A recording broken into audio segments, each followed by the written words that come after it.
And it's a question of if someone has a complex there, they have to get a right understanding to be able to get their identity correct. That's what they're doing. They have to understand what they're doing properly to be able to see clearly, and then it affects their identity. When they're not seeing clearly, it's affecting their identity anyways, whether they see it or not. Other people will. Again, with Saturn, there's going to be the identity is very sensitive to authority. Like your father was watching everything you're doing, or your father wasn't there, or your parents were doing. They didn't have time for you, just efficiently did this, do that, or you have to do this, you have to. There's always rules. And not always is the authority figure right in their rules, or good in their rules, or good in their effort. So there's a need for discipline to work to make things better, but there's a tendency to feel things are against me. I won't get respect. There won't be authority. I can't do this. There's a kind of inherent depression that comes with that Saturn and inhibition. So someone with Saturn conjunct square opposed the ascendant, they're not going to project their identity easily. They're going to have it restrained. They're going to be cautious. They're going to be defensive with their image. They're going to be more serious. You'll have to smile before they smile. It's like they're going to initially project the ambition, the strategy, the defensiveness, the concern, the worry. They're going to be serious. And they have to use that seriousness to accomplish things and maybe lighten up a little bit. But not everybody's frivolous. Thank goodness some people are serious.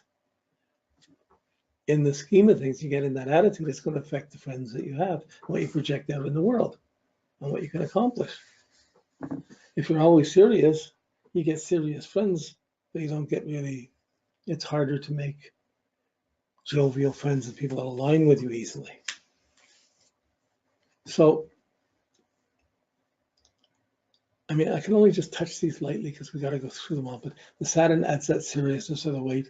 The solving of it is fixing your Saturn, make it work in the sign in the house better, evolve the way it's working, and it'll evolve the way it affects your ascendant.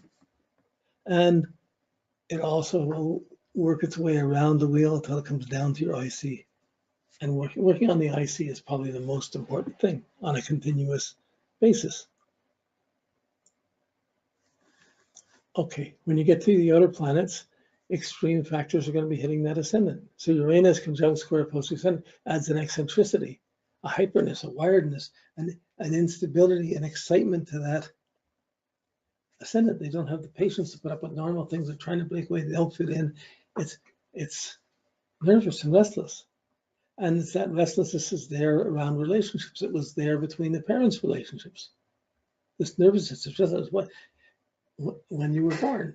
So the instability comes in to make you insecure in your identity. So then you don't make the identity the most important thing in your life. You're working on other things. Not everybody feels their identity.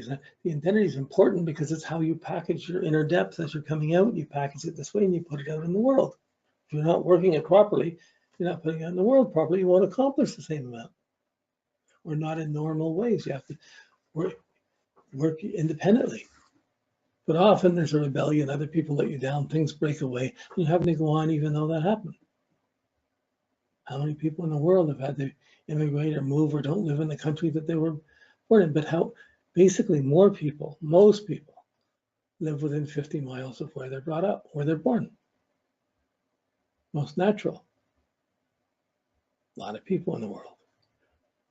But when you have Uranus there, it's not the disruptions to your motive, it's the disruptions and the insecurity to your personality, to your image of what you're projecting out. So you might be very wired and very insecure about what you're projecting out and what you're identifying to out in the world.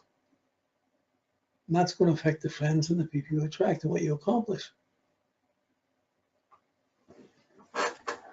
Okay, when Neptune hits it, it's going to add the great charisma, the great dream, the great romance, the gullibility. You're going to project great beliefs or great sorrows with faith, with belief. I see it. I can identify this. I can identify it. So it's going to come out messianically projecting. I'll never do that. Come out negatively. This is deceptive. It can be very dishonest. It can be projecting out to unreliable people. It can be unreliable in your projection. And it's hard to see. So this gullibility, if it's there, it was there between your parents when you were born too, and how they were relating to each other. They weren't staying together and they weren't talking about it, and some confusion was there. So you solve confusion by having to maintain simple, humble manners of projection. But when your identity and you're identifying to things and everything's either really big and great or really down and terrible, it's hard to maintain an even course. Again, the ascendant is your projection, so you're going to project that illusion, that deception. So you're going to project that vision of Neptune. And as you're projecting it, it's not going to seem real to other people, but it may seem totally real to you.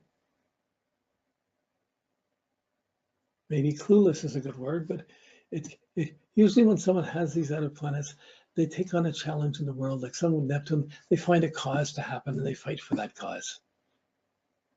And they identify around that, for better or worse. So someone can get it. I help out in the Sally and help feeding people, be trying to do good things. And they're getting really into it. If they really get into it, they're going to end up joining it, wearing the outfits and doing the whole thing. So whenever someone's really believing and really envisioned and enchanted by things, they're out of beyond the norm and everyone else is looking at them. It's fun to watch, but it's not necessarily stable to invest in. So the great expectations, dreams, they're there, good or bad. You work the Neptune, you see it, but it's affecting the ascendant, it's affecting the identity. So you have to work with it to make sure that the Neptune isn't totally diluting your image, your self-image, or what you're projecting. Add alcohol or drugs, it becomes much more difficult. You get Pluto, and you're going to have confrontation and fear. The power struggles, what's true, is going to hit on the ascendant. So it means there's harshness around projecting. It means every time you're a kid, you went to project, you got put down, or you got challenged, or something fearful was around, so you wouldn't project. So as you grow up, you assume the fearful is there, so you're not quick to project. You're alert, or you can be afraid of projecting. These blocks come in from Pluto, and it forces a personal transformation, often a personal therapy, personal depth, a personal spiritual search.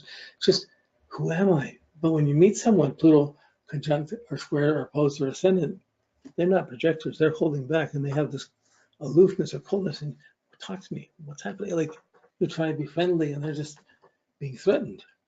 It seems cold, it seems you can interpret however you want, but they're threatened, so not projecting spontaneously, whereas Neptune could project too much, and Uranus could be projecting too suddenly, all beyond the normal realms of Saturn. Okay, we've gone over what the angles are, what things are. This is going past that. Just look at the angles before we even look at the houses. So the angles, they're so key and pivotal. These basic quadrants, rising, setting, above, below. It's the ascendant is always handing where you're coming from below the horizon out into the world to others. Sometimes you feel you have to hide it. Sometimes you feel you have to dress it up. Sometimes it's just what it is. But that ascendant is the measure of it, and your face is carrying it, and it projects it out into the world. And other people will respond to every feeling, every action, every thought. It all goes out and affects people one way or another. And our friends, our situations, the people we know, everything around us is a result of that projection from all our lives. As soon as I say that, I got to bite my tongue and say, what have I been projecting? But okay.